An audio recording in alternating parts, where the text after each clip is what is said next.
There is a picture, a dizzying portrait of a singular moment, a snapshot of sheer bedlam and joy. It is happiness and madness and football and wild youth. There are hands reaching up, there is laughter and disbelief, and people are taking pictures because they want the moment to last forever.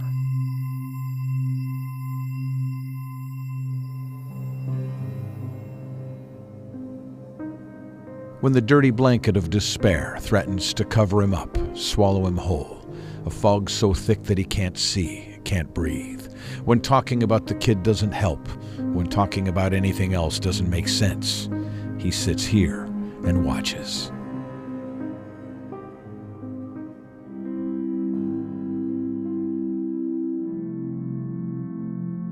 When the constant craving to hold her boy, to touch his hair and his face and feel his arms around her, to soothe his fears in the way that only a mother can. When the dull weight of sorrow feels like it might grind her into tiny pieces, she comes here.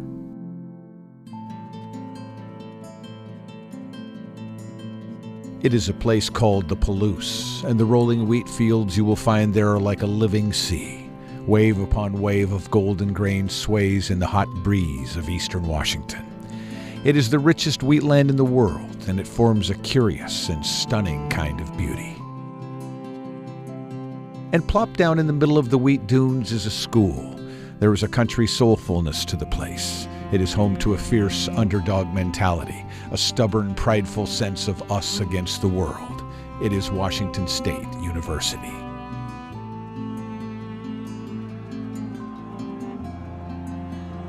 In the photo, a young man has been hoisted onto the shoulders of his teammates, and they're carrying him off the field. He is floating on a sea of happiness, awash in glory and love, and we see only the back of his head and the name Holinsky and the number 3 on his back. To look at the picture is to be swept away into a dream come to life. The boy is Tyler Holinsky, and he is on top of the world. The picture is beautiful. And the boy is gone. To belong here at this place is to have gone to the end of the world, only to discover that it's the center of the universe. Or so it seems. It is a place where countless thousands have found themselves, and where at least one boy, a 21-year-old sweet soul of a quarterback from Claremont, California, became lost. Eckstein Middle School on a fall Friday afternoon. Maxford Brown is among the first to get to the gym. He loves his school, loves it when all the kids get together to make some noise. There's something about this kid. People just want to make him happy. What's your favorite thing about Eckstein Middle School? They do sport assemblies and dress up. It's because he is earnest and enthusiastic and heart-meltingly sweet. What's that you got? It's a script. It's a script? What's that? What's it about? I have a mascot for the school. Maxford has a thing about mascots. He loves them and always has. Mrs. Gdansky figured that out early on. One of the first things he told me is, when I grow up, I want to be a professional mascot. That was like his goal. So how come there's no mascot? Because they do, but it's the Eagles, but they don't have a costume yet. His little brother Zach knows all about the mascot thing too. So he wrote a letter when he was in 6th grade. Dear Clip in the USB, my name is Max Brown, and in 8th grade at Eckstein. I think we have a team mascot for the Eagles. One reason we should have a team mascot is because it would make the school more fun. You've put a lot of thought into this, haven't you? I typed this in 6th grade, then I did I typed this in 6th grade, 7th grade, then in 8th grade, then I would do it. Hold it, so for 3 years you've been trying to get a mascot at this? Yeah. What? And nobody was brought back to my logo. Sitting there waiting for the assembly to start, maybe Maxford was thinking about this being his last year at Eckstein. Or maybe he thought about last year and all the time he spent in the hospital dealing with life's complications. We'll just have kind of two of you in front of each section. When Mrs. Port became the ASB leadership advisor, she heard about Maxford's quest. I went and ordered the costume, or the uniform, and was in contact with his family and said, we have the money and this has been approved, so we're gonna make this dream happen as last year here. I've got the costume hidden in here. It arrived a couple of weeks ago. The rest of the kids showed up. The Roosevelt High School cheerleaders were there and everything.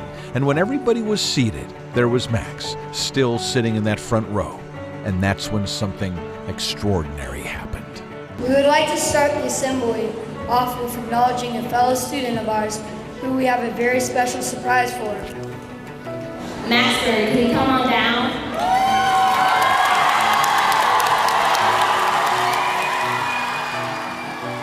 Then here came a couple of bears making a special delivery, a box with a costume, followed by the Mariner Moose himself, holding up an eagle's head. The moose made a lap and then placed it onto Maxford's head. You're looking at the last moment before the kid became a real mascot.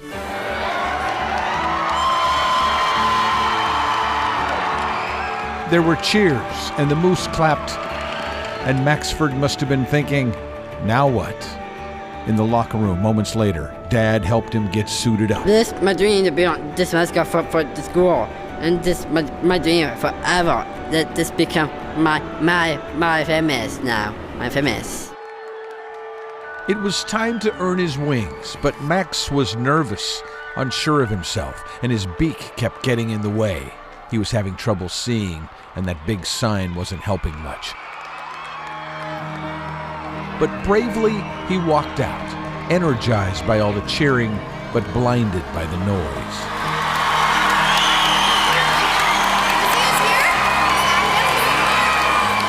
For a moment, the Eckstein Eagle seemed paralyzed with fear. But his new friend, the moose, taught him how to fly. And right there in the Eckstein Gymnasium, a star was born. Max's mom and dad were watching, and it was a dream come true for them too. When it was time to dance, the kids were getting into it, and the moose and Maxford shaking his tail feathers for all the world to see. Hey, buddy, you did good, bud. You did it. Something extraordinary indeed had happened at Eckstein, something pure. A whole gym full of kids learned about the very best kind of happiness. Somebody else's. That somebody was Maxford Brown, earnest and enthusiastic, heart-meltingly sweet, and oh yeah, the first and the best mascot that Eckstein Middle School will ever have. For the lucky ones, long after the flesh wearies of life, the soul thirsts for more. I was sitting up there with her and I had asked her, what do you want to do now? Go on a Harley ride? And she says, oh, can you do that? And I said, yes, I can have 15 bikes out here to give you a ride. She goes, oh, let's do it. Diana is a member of the Hooligans Bike Club, what we used to call a motorcycle gang. She made some calls. I just hope that whoever gives her a ride brings her back in one whole piece. And so on a quiet Saturday, as the residents rested, I'm not worried about a thing. The Hooligans made their presence felt at the Parkview Villas.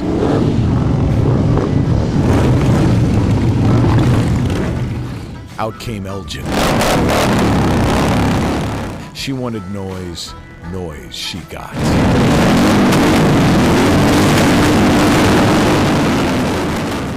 It was then that this stoic, tough old bird started to cry. A big guy approached and he took a knee. Elgin asked him if he was the big boss. We're glad to be here with you today. Thanks a lot. Oh, It is. Everybody wanted to come out and support you, and There were formalities to be taken care of. We got you a Harley Mama patch, so now that's your road name. That's a good one. Back inside, Boy, isn't this something? Elgin was outfitted in leather chaps and a jacket. She was fearless. I'm anxious to get on that bike. Her new brothers hoisted her up and dropped her onto the Harley like a queen being placed onto a litter. There you go. There it is. It was obvious to all of the hooligans. Elgin Skews hadn't seen enough in her life. She hadn't done enough, not even after 104 years. Yeah, let's go. Let's go! The engines roared and off they went.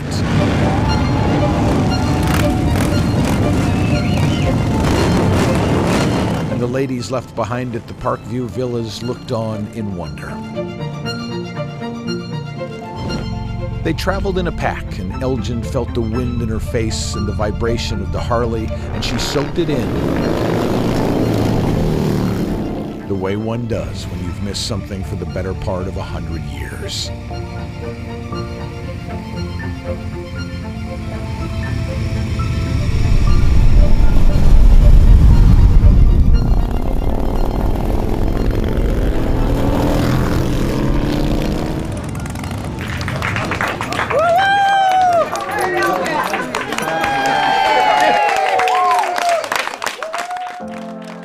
Did you go fast enough?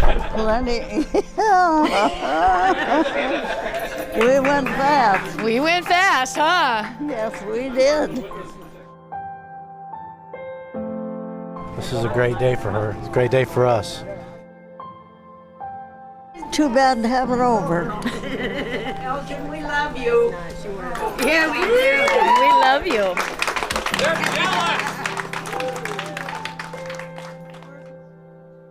Later on, back in her room watching TV, thinking back to her ride with the hooligans, the lady known as Harley Mama said the most extraordinary thing. I gotta figure what to do next. What can you suggest besides running with the bulls? Elgin Skews, 104 years old, still thirsty.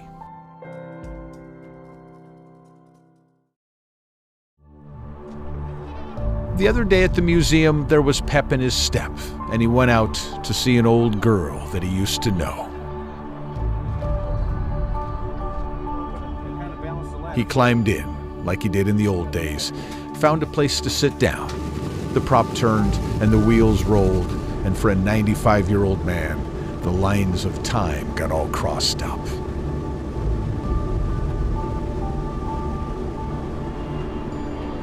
That's a thrill, where it pushes you back, you know, the acceleration.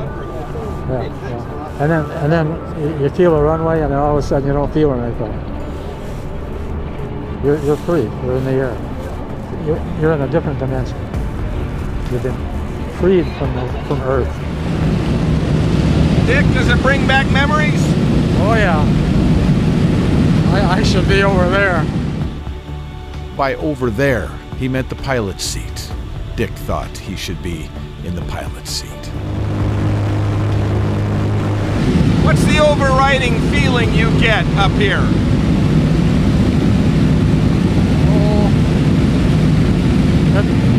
That I'm not getting shot at.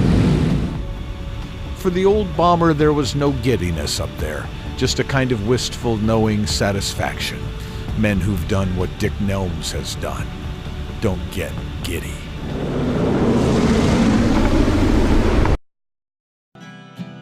The Holinsky family is afraid that their son will be forgotten, but that won't happen.